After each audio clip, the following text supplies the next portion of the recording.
South India shopping mall festival and wedding celebrations సరికొత్త designs తో అద్భుతమైన కలెక్షన్.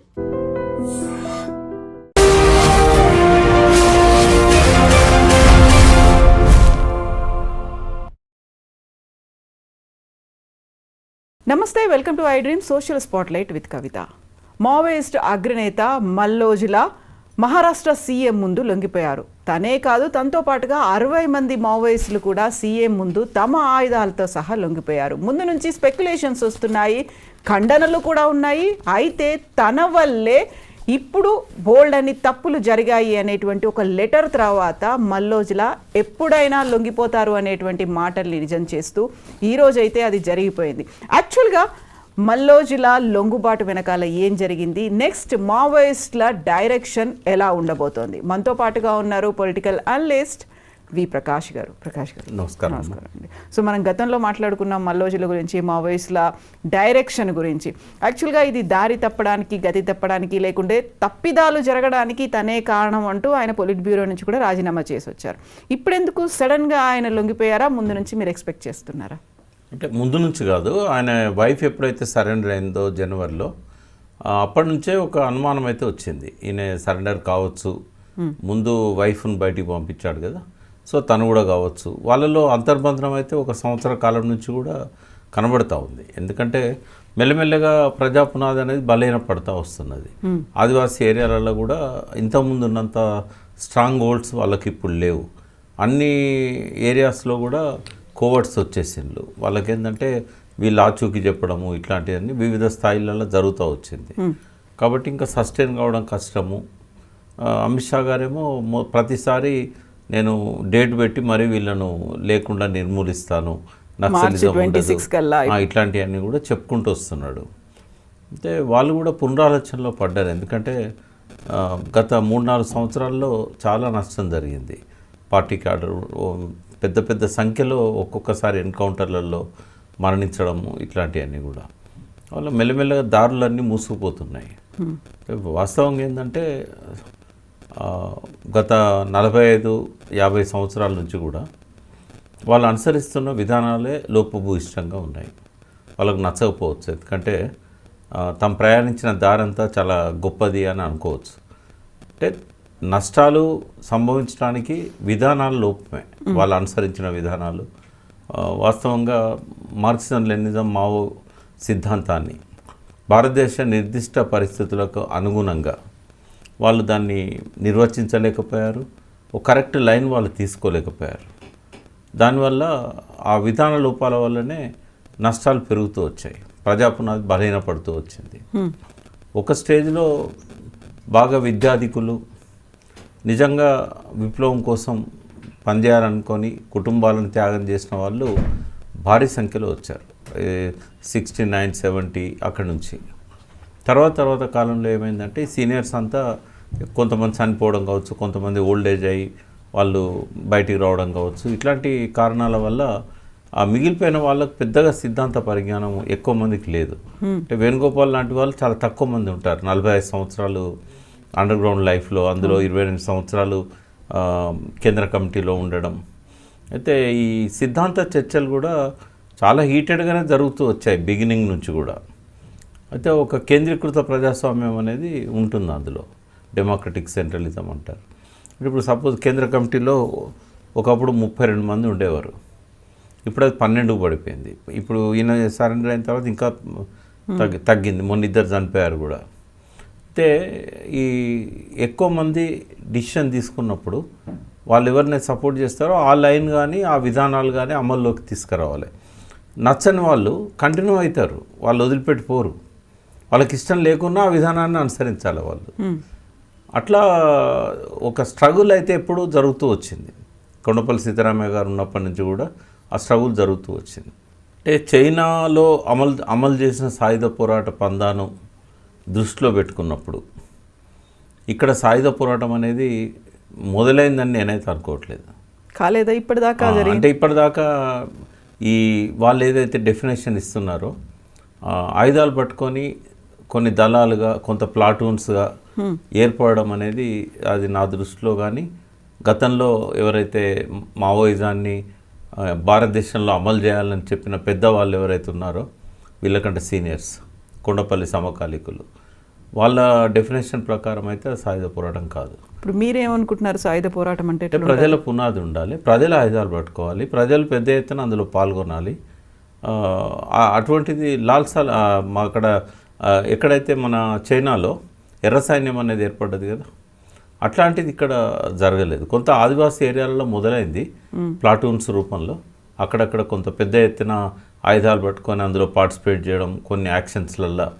బట్ దాన్ని మనము ఒక చిన్న పరిమితమైన ప్రాంతంలో మొదలైన దాన్ని సాయుధ పోరాటంగా దాన్ని వర్గీకరించడం అనేది కరెక్ట్ కాదు. ఇప్పుడు సాయుధ పోరాటం అవసరం ఉందంటారా? అంటే ఒకప్పుడు వాళ్ళు తీసుకున్న లైన్ చైనా లైన్. ఏ ఎక్స్టెంట్ పోయిందంటే చైనా చైర్మనే మా చైర్మన్, మావోయిజాన్ని మేము సేమ్ చైనా ఎట్లా విముక్తి అయిందో భారతదేశ పరిస్థితులు చైనా పరిస్థితులు ఒక తీరే ఉంటాయి కాబట్టి, వ్యవసాయక దేశం కాబట్టి మేము ఆ లైన్లో మేము భారతదేశాన్ని విముక్తి చేస్తాము, తుపాకీ గుట్టం ద్వారానే రాజ్యాధికారం వస్తుందని చెప్పింది ఏదైతే ఉన్నదో, భారత సైన్యం మీద మేము యుద్ధం చేసి గెలుస్తాం ప్రజల సపోర్ట్తో అనేది. అయితే ప్రజలను సాయుధం చేయాలి. మావో చేశాడు ఆడ ప్రజలను సాయుధం చేశాడు ఆయన. ప్రజలంటే 100% ప్రజలు పాల్గొనరు, అట్లీస్ట్ చాలామంది సింపథెటిక్గా ఉంటారు. కనీసం ఒక 5% 10% మ్యాక్సిమం ఆ పోరాటంలో స్వయంగా ఆయుధాలు పట్టుకొని వాళ్ళు ఇన్వాల్వ్ అవుతారు, వాళ్ళు తోచిన పద్ధతిలో పోరాటంలో పాల్గొంటారు. కొంచెం హెచ్చుతగ్గులు ఉంటాయి, బట్ ఆ పరిస్థితి ఇక్కడ ఎన్నడూ రాలే. ఇక్కడ ఆయుధాలు పట్టుకుంటే సాయుధ పోరాటం కాదు అది. తర్వాత గతంలో పెద్దవాళ్ళు చెప్పిన పక్కకు పెట్టేసి అక్కడున్న పరిస్థితిలో తగ్గట్టుగా వాళ్ళు చంపడం మొదలుపెట్టారు. వర్గశత్రు నిర్మూలన, వ్యక్తిగత హింసావాదం. ఇది స్టాలిన్ రష్యా అధినేతగా ఉన్నప్పుడు ఈ తెలంగాణ సాయుధ పోరాటం విషయంలో ముందుకు పోవాలన్నా వెనక్కి పోవాలనే సమస్య వచ్చింది.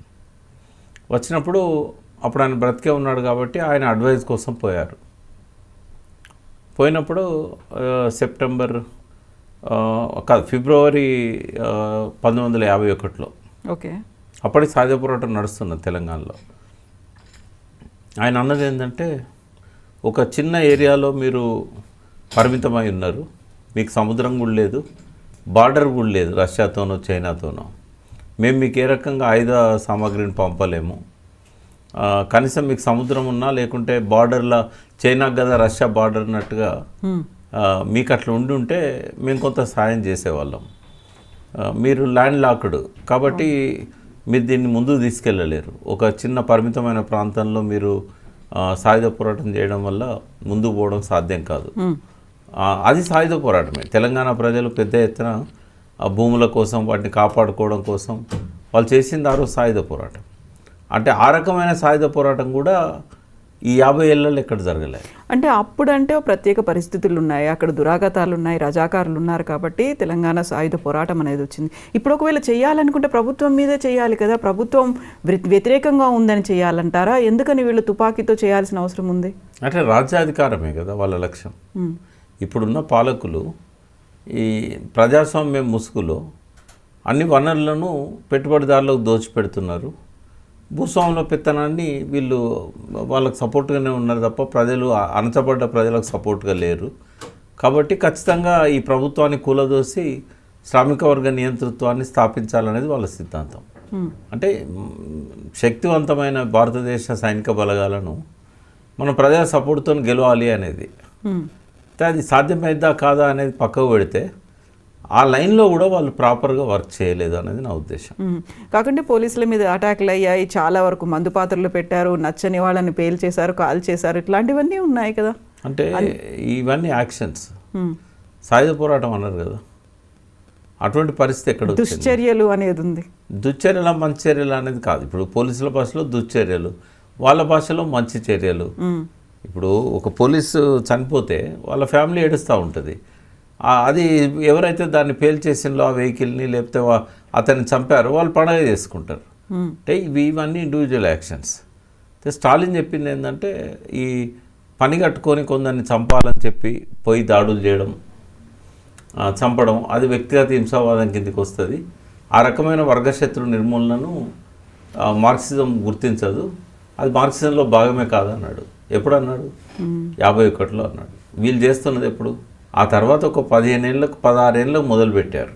67లో మొదలుపెట్టి 50 ఏళ్ళకు పైన అదే కంటిన్యూ చేశారు. ఏదైతే స్టాలిన్ తప్పని చెప్పాడో, దేన్నైతే వ్యతిరేకించాడో, మార్క్సిజం దీన్ని కన్సిడర్ చేయదని చెప్పాడో, పరిమితమైన ప్రాంతాల్లో సాయుధ పోరాటం నిలబడదని చెప్పాడో, దాన్నే ఆ తప్పునే వాళ్ళు ఆయన వద్దని చెప్పిన దాన్నే కంటిన్యూగా చేస్తూ వచ్చారు.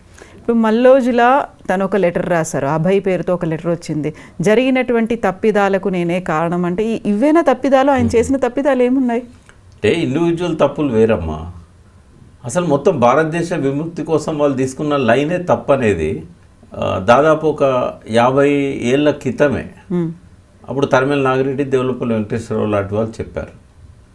ఇప్పుడు తరిమెల నాగిరెడ్డి చనిపోయే 49 సంవత్సరాలు, అంతకంటే 4-5 ఏళ్ళ ముందే వాళ్ళు చెప్పారు. ఏమనంటే, మీరు తీసుకుంటున్న విధానం కరెక్ట్ కాదు. చారు మజుందార్ను ముఖం మీద చెప్పొచ్చారు, ఇది భారతదేశ విప్లవానికి ఇది ముందుకు తీసుకుపోయే లైన్ కాదు, నీతో మేము ఉండము అని చెప్పి ఎప్పుడు 1968 డిసెంబర్లో చెప్పొచ్చారు.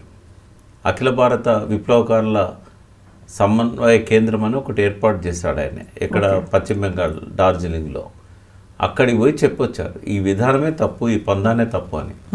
అందులో కొంతవరకు 72లో చారు మజుందార్ చనిపోవడానికంటే కొద్ది రోజుల ముందు ఆయన రియలైజ్ అయ్యి ఇక్కడి నుంచి పోయిన ఈ సత్యమూర్తి గారికి అప్పుడు ఇక్కడ సిఓసి అని పెట్టారు, సెంట్రల్ ఆర్గనైజింగ్ కమిటీ.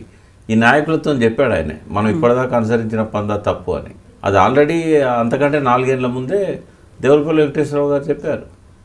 ఇప్పుడు మీరు ఒకసారి డాక్యుమెంట్స్ చదివితే భారత విప్లవకారుల్లో అతివాద ధోరణి అని ఈ పీపుల్స్ వార్ లీడర్స్ ఎవరైతే కొండపల్లి సీతారామయ్య, సత్యమూర్తి, చారు మజుందార్ వీళ్ళ మీద రాసిన డాక్యుమెంట్ అది. ఆ రోజు ఆయన ఏం చెప్పిండో ఇవాళ అది అక్షర సత్యమైంది. అంటే ఆ డిస్కషన్ ఇండివిజువల్ చర్యల మీద కాదు, భారతదేశ విప్లవం కోసం అనుసరించాల్సిన పందా ఏంది అనే దాని మీద చర్చ జరిగింది. ఆయన ఎప్పుడు కూడా తెలంగాణ సాయుధ పోరాటం ఏ పద్ధతిలో మొదలైందో, ఏ పద్ధతిలో ముందుకు సాగిందో అదే భారతదేశ విప్లవానికి దారితీస్తుంది తప్ప ఈ రకమైన సాయుధ చర్యలు, వ్యక్తిగత హింసావాదం, వర్గశత్రు నిర్మూలన అనేది ఇవి భారతదేశానికి విప్లవాన్ని తేలేవు అని 50 ఏళ్ళ క్రితం చెప్పాడు. నేనైతే దాన్నే నిజమని నమ్ముతున్నాను. ఎందుకంటే ఆయన ఏం చెప్పిండో 50 ఏళ్ళ అనుభవాలు అవే చెప్పినాయి. అప్పుడు ఆయన ఆ డాక్యుమెంట్ చదివిన తర్వాతనే నేను కేఎస్తోని సత్యమూర్తితో ఆర్గ్యుమెంట్స్లో నేను చెప్పాను, లాస్ట్ మీకు ఎంతమంది చనిపోయారు, ఎంతమంది బతుకున్నారు, వాళ్ళు ఎంతమందిని చంపారు, మీరు ఎంతమంది చంపారు, ఈ కౌంట్ అయితే మిగులుతుంది తప్ప మీకు అంటే సాధించేది ఏముండే అన్నాడు. ఏముండే అంటే ఉంటాయి, ఇవే ఐటీడీఏలు, గిరిజన కార్పొరేషన్లు, కొన్ని రిఫార్మ్స్ ఉంటాయని చెప్పాం. వాటి కోసం అడవుల్లో పోయి ఎందుకు ప్రాణాలు అర్పించాలి? చేయొచ్చు కదా, ప్రజల్లో ఉండి ఒక ఓపెన్ రాజకీయ పార్టీ పెట్టి కొట్లాడవచ్చు కదా. అయితే ఇక వాళ్ళకున్నది ఏంటంటే సిపిఐ సిపిఎం ఇట్లనే స్టాలిన్ మాటలు విని సాయుధ పోరాటాన్ని పక్కకు పెట్టి వాళ్ళు సాధించింది ఏమున్నది, అది ఫెయిల్యూర్ ఎగ్జాంపుల్సే కదా. వీళ్ళంతా అల్ల నుంచే కదా వచ్చింది. సాయుధ పోరాట విరమణప్పుడు కొండపల్లి సీతారామయ్య గారు కృష్ణా జిల్లా కార్యదర్శి, సిపిఎంలో కార్యదర్శి, సిపిఐలో కార్యదర్శి పెద్ద పోస్టు. అయితే అప్పుడు ఆయన కృష్ణా జిల్లా కార్యదర్శి ఉన్నాడు. ఆయన తర్వాత వాళ్ళ అనుభవాలని చూసిండు. ఆయనను బహిష్కరించారు పార్టీ నుంచి, సిపిఐలో నుంచి బహిష్కరించారు. ఇప్పుడు 53లోనే వ్యక్తిగత ఆరోపణలు, ఆయన పెళ్లికి సంబంధించిన అంశం. ఆయనే తర్వాత కాలంలో వరంగల్లో ఉంటూ ఈ స్టార్ట్ చేశాడు. అయితే వీళ్ళెవరు దగ్గర రానియలేదు ఆయన్ని, సిపిఐ కానీ సిపిఎం కానీ.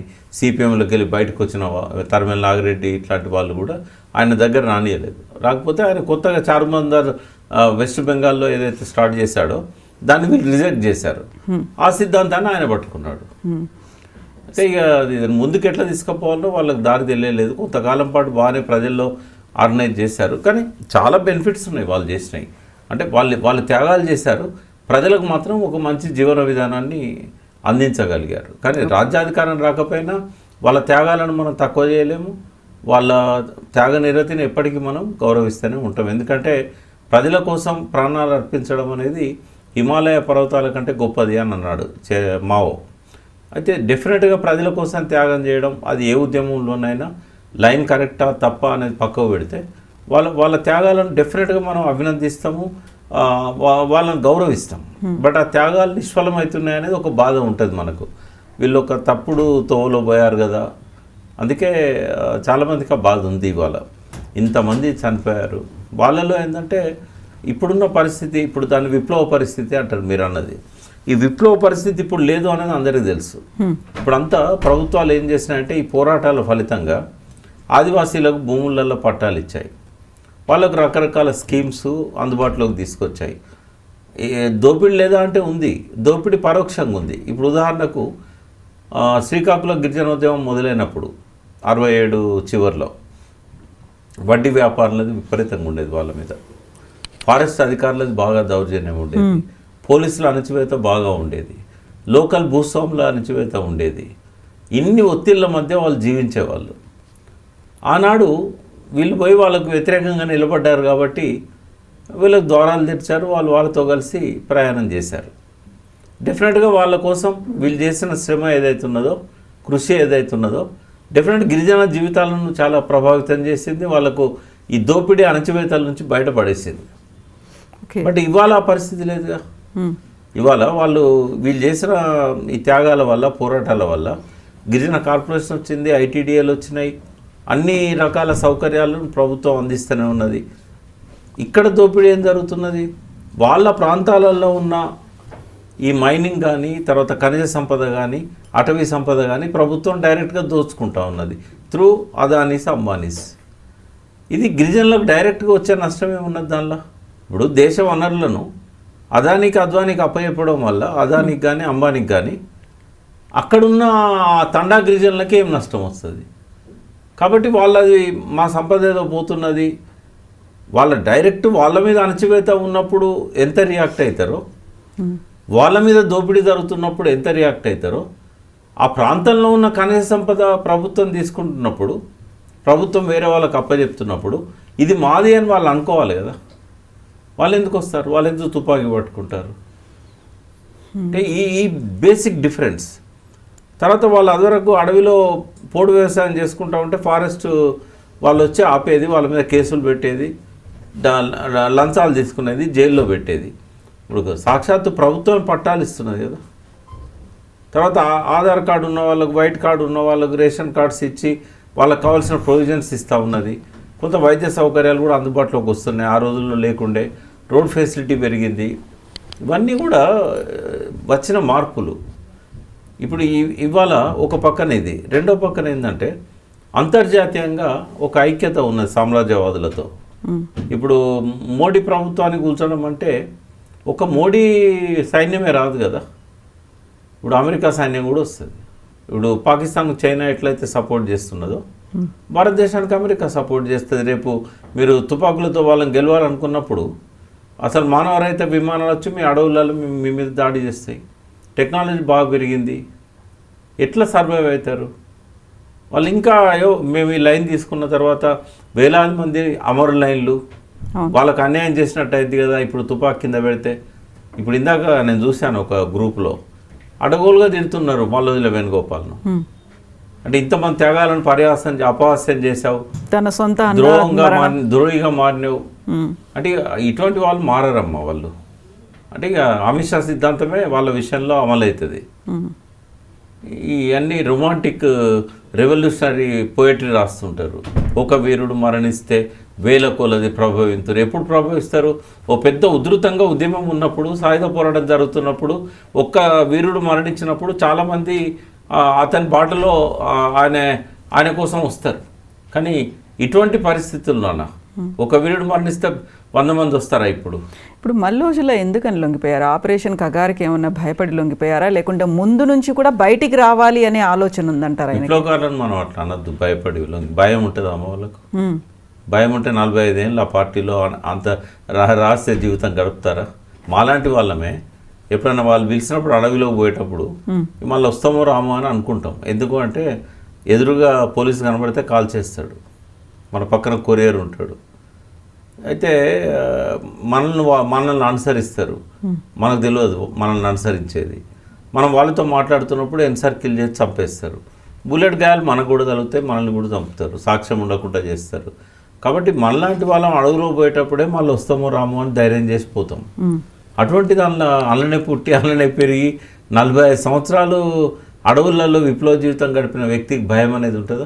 ఇప్పుడు 45 ఏళ్ళు ఏ లక్ష్యం అయితే అనుకొని పోయాడో ఆ లక్ష్యం తను అనుకున్నది నెరవేరింది అనుకుని బయటకు వచ్చారంటారా, లేకపోతే మిగతా వాళ్ళనైనా కాపాడుకోవాలని తను రాసినటువంటి లెటర్లో అదే ఉంది కదా? ఆ లైన్ సాధ్యం కాదు అనుకొని బయటకు వచ్చాడు.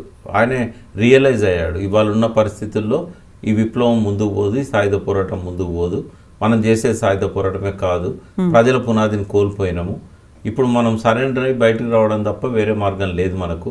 ఇప్పుడు ఒక తెలివైన వ్యక్తి 45 ఏళ్ళు ప్రజల కోసం పనిచేసిన ఒక నాయకుడు చస్తే ఏమొస్తుందమ్మా? ఇప్పుడు నంబాల కేశవరావు చనిపోయాడు, ఏమొచ్చింది? ఓ పాట వస్తుంది, ఓ ఎర్రజెండా ఎగురుతుంది, ఆయన శవం మీద ఎర్రజెండా కప్పుతారు, ఆయన ఒక అమరుడిగా కీర్తిస్తూ కవితలు రాస్తారు. అదే బయటకు వచ్చి ఆ ప్రజల కోసం పనిచేస్తే ఎంతో కొంత ప్రజలకు మేలైంది కదా. నిష్ఫల త్యాగాలు అవసరమా? ఎట్లా చచ్చిపోతాం అనుకున్నప్పుడు వాళ్ళ పోలీసుల తూటాలకు ఎందుకు బలి కావాలి? అంటే వీరత్వమా నీకు కావాల్సింది, లేకుంటే ప్రజల కోసం నువ్వు అనుకున్న లక్ష్యానికి దగ్గర కావడమా? ఇప్పుడు ఇవాళ చుట్టుపక్కల దేశాలలో కూడా ఎన్నికల ద్వారానే అధికారంలోకి వచ్చారు. ప్రచండ కావచ్చు, ఇక్కడనే శ్రీలంకలో కావచ్చు. రేపు ఇక్కడ కూడా అటువంటి ఉద్యమాలు ఎందుకు లేవదీయకూడదు? ఇవాళ రాజకీయ పార్టీలన్నీ భ్రష్టు పట్టించినాయి సమాజాన్ని. నువ్వెందుకు మంచి ఆదర్శవంతమైన రాజకీయ పార్టీని రాజ్యాంగ చట్టంలో ఎందుకు చేయకూడదు? నేను చూశాను ఇవాళ కొందరు మాట్లాడుతున్నారు, ఈ చట్టాలల్లో ఈ న్యాయస్థానాల్లో మనకి ఎక్కడ న్యాయం దొరుకుతుందంటే ఒకటి గుర్తుపెట్టుకోవాలి, న్యాయస్థానాలు కూడా ప్రజల ఆకాంక్షలకు తగ్గట్టుగా వాళ్ళకున్న డిస్క్రిప్షన్ను వాడాల్సి వస్తుంది. ఇప్పుడు ప్రాధేయపడితే కోరుకున్న న్యాయం దొరకదు, ప్రజా పునాదితోని కొట్లాడితే వస్తుంది అది. ఉదాహరణకు ఒక వ్యక్తికి బెయిల్ రావాలి, పిటిషన్ పెట్టుకొని మై లార్డ్ అని చెప్పి ప్రాధేయపడితే బెయిల్ ఇయ్యరు. హైకోర్టు ముందట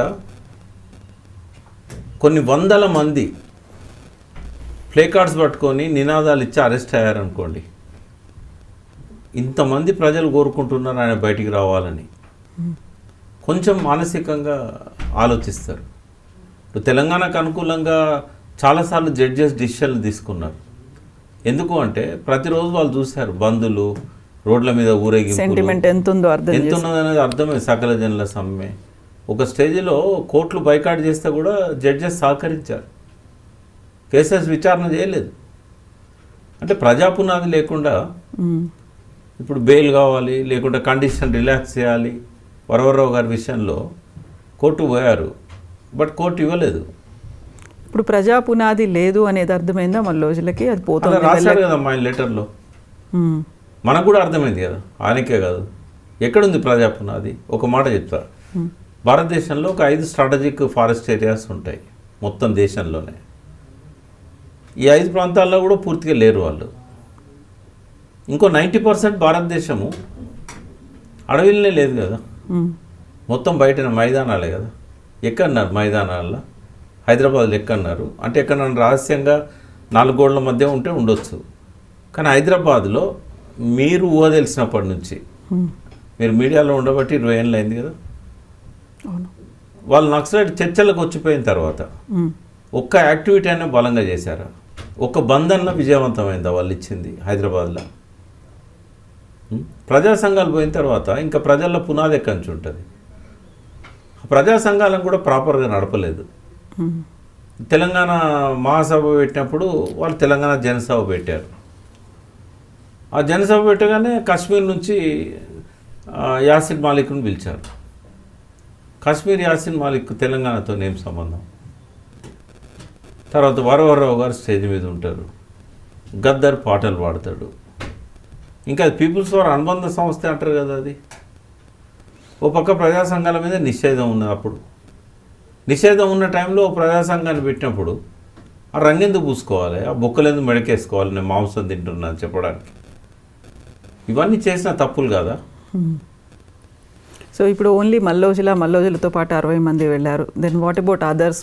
వాళ్ళ ఏం చేయబోతున్నారని మీరు అనుకుంటున్నారు? కార్యాచరణ ఎట్లుంటుంది? వాళ్ళు కూడా సరెండర్ అవుతారా?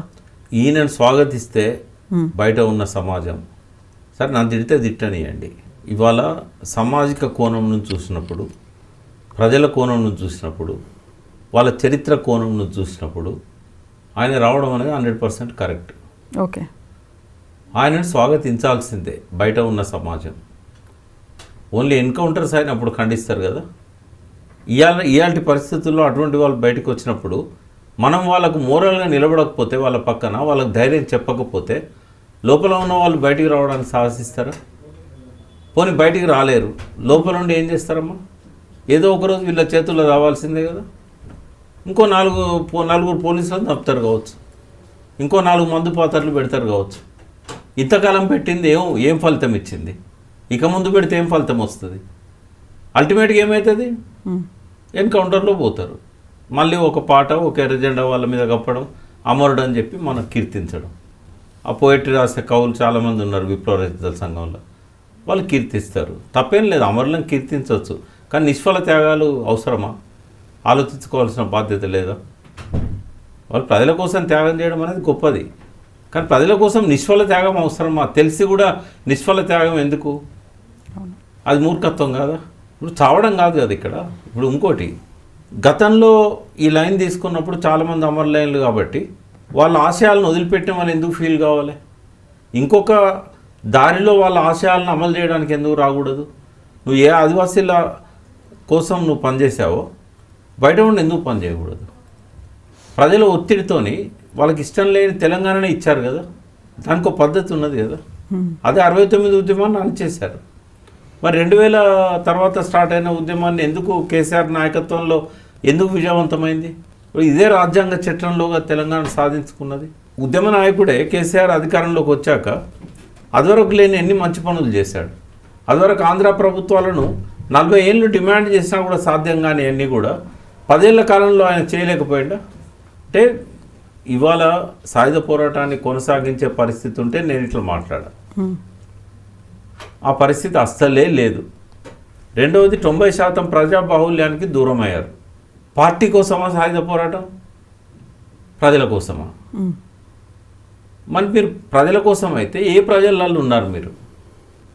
మీరున్న ఆదివాసీ ప్రజలలో కూడా శత్రువులు తయారయ్యారు. ప్రశాంతంగా లేవు కదా ఆ పల్లెలు కూడా. ఎవరిస్తున్నారు ఇన్ఫర్మేషను? అంటే మీరు నమ్ముకున్న ఆ గిరిజనులనే కొంతమంది ఉన్నారు, మళ్ళీ వాళ్ళని వెంటాడి వేధించి వాళ్ళని చంపుతున్నారు. లెనిన్ ఏమంటాడంటే, పార్టీలో పనిచేసిన వాళ్ళు తప్పు చేసినప్పుడు అత్యున్నత శిక్ష బహిష్కరణ, చంపడం కాదు. కానీ కొన్ని వేల మందిని చంపేశారు వాళ్ళతో పనిచేసిన వాళ్ళనే. సిరాజ్ అని ఉండేవాడు తెలంగాణ ప్రత్యేక రాష్ట్ర ఉద్యమంలో, వాళ్ళ జనసభకు ఆఫీస్ ఇన్ఛార్జ్. ఆయన ఏదో గిట్లనే ఇన్ఫర్మేషన్ ఇచ్చిండని చెప్పి అది ఇయ్యలేదని ఆయన అన్నాడు, ఇచ్చినమని వీళ్ళు అన్నారు, పట్టుకుంటే ఇచ్చినని చెప్పినట్టున్నాడు. ఏది ఏమైనా కూడా అతన్ని అక్కడే చంపేశారు. విలేకరుల ముందటే మీటింగ్ పెట్టి ఆయన చేసిన తప్పులను ఒప్పించి విలేకరులు పోగానే చంపేశారు. అంటే ఎవరు చెప్పారు మరి? ఇప్పుడు మీది మార్క్సిజం లెనిజం ఆలోచన విధానమా, లేకుంటే ఈ శిక్షణ అమలు చేసిన ఆయన ఆలోచన విధానమా? అది తప్పుల గురించి మనం పోతే దాదాపు ఒక 10,000 సంఘటనలు చెప్పగలుగుతాం. అన్నీ ఉన్నాయి, మంచి ఉన్నది, చెడు ఉన్నది, కానీ విధాన లోపం ఉన్నది అనేది నేను చెప్తున్నాను.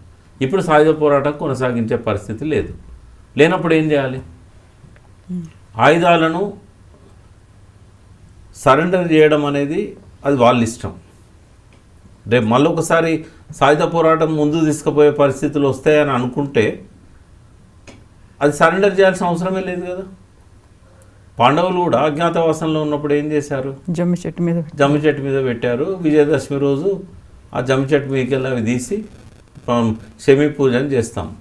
అవి తీసి మళ్ళీ ఆయుధాలు పట్టుకున్నారు, గెలిచారు కురుక్షేత్ర యుద్ధంలో. ఆ సమయం వస్తుంది అని అనుకోండి, ఆయుధాలు సరెండర్ చేయాలనే సిద్ధాంతం ఏం లేదు. ఇప్పుడు ఈవెన్ ఇవ్వాలంటే వేణుగోపాల్ గారు ముందు పోలీసులకు ఇచ్చిన మాట ప్రకారం కొంతమందితో సరెండర్ అయితే అని చెప్పి ఉండొచ్చు. అందుకని ఆయుధాలను తీసుకుపోయి వాళ్ళకి అప్పచెప్పి ఉండొచ్చు. అట్లయితేనే ప్రాణాలతో వదిలేస్తామని చెప్పి ఉండొచ్చు వాళ్ళు. నేనేమంటున్నా అంటే, భవిష్యత్తులో ప్రజాక్షేత్రంలో ఉండాలనుకునే నక్సలైట్స్ ఇప్పుడు ఆ సాయుధ పోరాట మార్గాన్ని తాత్కాలికంగానైనా కామా పెట్టాలనుకుంటే, ప్రజాక్షేత్రంలో ఉండాలనుకున్నప్పుడు సరెండర్ కావాలి. ప్రజాక్షేత్రంలో ఉండాల్సిన అవసరం లేదు, టైం కోసం వెయిట్ చేద్దాం అనుకున్న వాళ్ళు ఎక్కడైనా ఉండొచ్చు కదా, తలదాచుకోవచ్చు కదా. ఇప్పుడు హైదరాబాద్కి వచ్చి యూసుఫ్గూడలో ఎక్కడనో ఒక ఇంట్లో 4 గోడల మధ్యలో ఉంటే వాళ్ళని ఎవరు గుర్తుపడతారు? సెల్ ఫోన్ ఒకటి పక్క పడేస్తే తెలిసిన వాళ్ళతో సంబంధాలు కట్ చేసుకుంటే వాళ్ళు ఎవరు గుర్తుపడతారు? సమయం కోసం వేచి ఉండొచ్చు కదా. లేదు మేము విప్లవ సిద్ధాంతాన్ని ఇంకొక రకంగా అమలు చేస్తాం అనుకున్నప్పుడు కొత్త పేర్లతో రావాలి, లేదా సరెండర్ కావాలి. సరెండర్ అవ్వడానికి ఆయుధాలు షరత్ అయినప్పుడు ఆయుధాలు ఇచ్చేయాలి, తర్వాత కావాలనుకుంటే దొరుకుతాయి కదా. నేనేమంటున్నా అంటే ఎవరిని తప్పు పట్టాల్సిన అవసరం లేదు ఈ పరిస్థితుల్లో. వేణుగోపాల్ను కూడా తప్పు పట్టాల్సిన అవసరం లేదు. ఒక రాయి వేస్తే మిగతా వాళ్ళు 100 రాళ్ళు వేస్తారు. ఇలా పార్టీ నుంచే రాళ్ళు పడుతున్నాయి ఆయన మీద. ఇంకా ఎంత ఎక్స్టెండ్ పోయారంటే ఆయన ఈ డైలాగ్ కంటిన్యూ చేస్తున్న సమయంలో 2 కేంద్ర కమిటీ సభ్యులు చంపబడ్డారు. దానికి కూడా ఆయనే బాధ్యుడని చెప్తున్నారు. ఓ 45 ఏళ్ళు కేంద్ర దానిలో రహస్య జీవితంలో ఉండి అందులో 28 సంవత్సరాలు కేంద్ర కమిటీలు ఉన్న వ్యక్తి తన ప్రాణాల కోసం ఆయన సహచరులను పట్టిస్తాడా? మేమైతే నమ్మలేము. ఓకే, కానీ ఇట్లాంటి ఆరోపణలు ఆయన మీద చేస్తున్నారు. ఇవన్నీ కూడా ఏమవుతాయి అంటే మిగిలిన వాళ్ళు ఎవరైనా రాదలుచుకుంటే వాళ్ళకు ఇది బంధాలు అవుతాయి. మనం కూడా బయటికి పోతే మనల్ని ఇన్ఫార్మర్ అంటారు, మనల్ని గిట్లనే తిడతారు అని చెప్పి వాళ్ళు రాకుండా వాళ్ళనే కంటిన్యూ అయ్యే పరిస్థితికి దారితీస్తుంది. బట్ ఇవాళ ఇంకొక పార్ట్ మనం మాట్లాడుకుందాం. బయటకు వచ్చి ఏం చేయాలి? వేణుగోపాల్ బయటకు వచ్చండి, ఏం చేయాలి? జనజీవన స్రవంతిలో కలిసిపోవడం అంటే జనజీవన స్రవంతిలో కలవడం కాదు, జనజీవనాన్ని ప్రభావితం చేసే విధంగా అరుదైన నాయకుడు ఆయన. అన్ని విషయాల మీద సమగ్రమైన అవగాహన ఉంది, లోతైన అవగాహన ఉంది, కావలసినంత అధ్యయనం ఉంది. ప్రజలకు నాయకత్వం వహించాలి. ఎంతోమంది ఇప్పుడున్న వ్యవస్థ బాగాలేదు అని చెప్పే వాళ్ళు ఉన్నారు, అన్ని రంగాలలో ఉన్నారు, హక్కుల కోసం పోరాడే వాళ్ళు ఉన్నారు, ప్రకృతిని కాపాడుకోవాలనే వాళ్ళు ఉన్నారు. ఈ ప్రజలను కరప్ట్ చేస్తున్నారు, ఓటు చోరీతో గెలుస్తున్నారు అని చెప్పి ఏదైతే చెప్తున్నారో ఇటువంటి వాటికి వ్యతిరేకంగా నిలబడాలి. కావలసినంతమంది గత 50 ఏళ్ళల్లో సరెండర్ అయిన నక్సలైట్స్ ఉన్నారు. అలా నిజాయితీ ఉన్న వాళ్ళకు నాయకత్వం వహించాలి, మళ్ళీ చేరదీయాలి. తర్వాత ఎన్జిఓస్లలో కానీ వివిధ ప్రజా సంఘాలలో కానీ మార్పు కోరుకునే వాళ్ళు అనేకులు ఉన్నారు. వాళ్ళకు ఆలంబన కావాలి. ఇది వచ్చేదో తీర్థయాత్రలు చేయడానికి కాదు కదా, విశ్రాంతి తీసుకోవడానికి అసలే కాదు కదా. ఆ రిమైనింగ్ లైఫ్ ఏదైతున్నదో ఆయనకి ఇంకా వయసు చాలా ఉంది. ఆయనతో పాటు వచ్చిన వాళ్ళు, ఆయన కంటే చాలా ముందు వచ్చిన వాళ్ళు చాలామంది ఉన్నారు. వాళ్ళందరినీ ఆయన చేరదీసి లీడర్షిప్ ఒక వ్యాక్యూమ్ ఉంది భారతదేశంలో. మీరు ఏ రాష్ట్రంలోకి పోయినా ఒక వ్యాక్యూమ్ ఉంది. ప్రజలకు ఇష్టమైన పార్టీలు లేవు.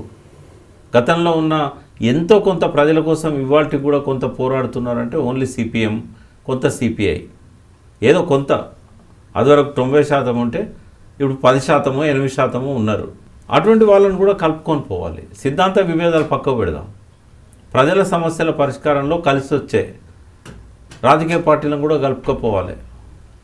బయటకు వచ్చినాక కూడా 2 ఎగ్జాంపుల్స్ ఉన్నాయి వాళ్ళకి, నెగటివ్ ఎగ్జాంపుల్స్. ఒకటి సాయుధ పోరాటం పక్కకు పెట్టిన సిపిఐ ఇవాళ ప్రజల పునాదిని పోగొట్టుకున్నది.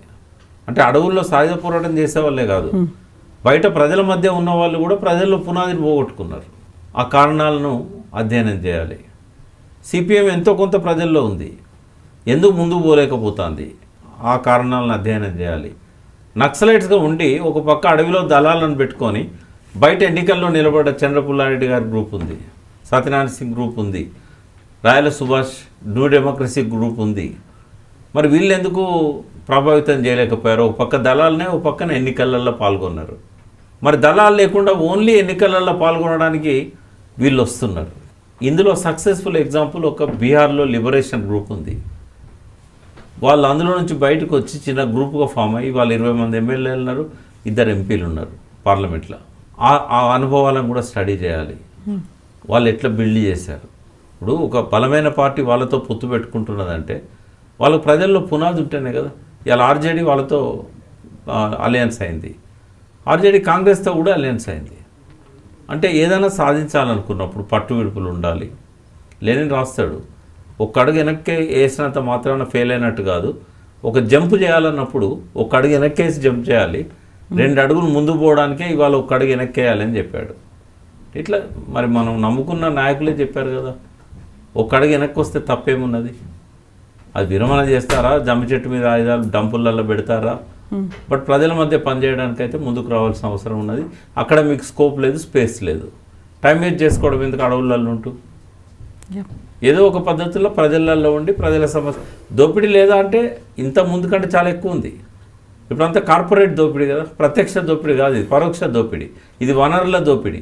ప్రత్యక్షంగా నీ రక్త మాంసాలను దోపిడీ చేయట్లేదు, నీ చెమటనెత్తును దోపిడీ చేయట్లేదు, కానీ జాతి సంపదను దోపిడీ చేస్తున్నారు, సామ్రాజ్యవాదానికి ఊడిగని చేస్తున్నారు, హిందుత్వ విధానాల పేరుతోని ప్రజల మీద రుద్దుతున్నారు.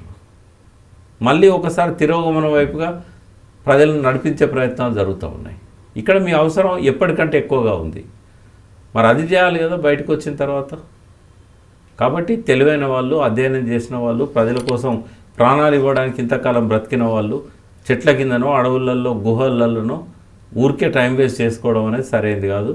వాళ్ళు ప్రజల్లోకి రావాలి. వాళ్ళు ఆయుధాలను ఎక్కడ పెడతారు అనేది వాళ్ళ ఇష్టం. భవిష్యత్తులో సాయుధ పోరాటం చేస్తారా చేయరా అనేది వాళ్ళ ఇష్టం. బయటకు వచ్చి జనజీవనంలో నాయకత్వ పాత్ర వహించాలి, కలిసిపోవడం కాదు. జనజీవనాన్ని నాయకత్వం వహించే విధంగా వాళ్ళు ఇక్కడ ఉండాల్సిన అవసరం ఉంది. ఎస్ అండి, thank you so much. Thank you అండి, thank you. And for more videos, Please subscribe to iDream. Please subscribe to iDream. Please subscribe iDreams. And please subscribe to iDream. For more videos, subscribe to iDream. please like, share, and subscribe to the channel. Congratulations, iDream. subscribe to iDream. Subscribe to iDream. So subscribe to iDream Media. iDream ki iDream team andarki huge congratulations. Please subscribe iDream Media. Please subscribe to iDream. Subscribe iDream. Please subscribe to iDream. iDream అంటే నా కళల ఛానల్ను subscribe చేసుకున్న నోరు తిరుగుతలేదు, మీరైతే గంట గుర్తు కొట్టండి. For more such videos, please subscribe to iDream. Subscribe to iDream. Please subscribe to iDream. Please subscribe iDream Media. Please do subscribe to iDream. Please subscribe to iDream Media. For best entertainment and information, please subscribe iDream. And don't forget to subscribe to iDream.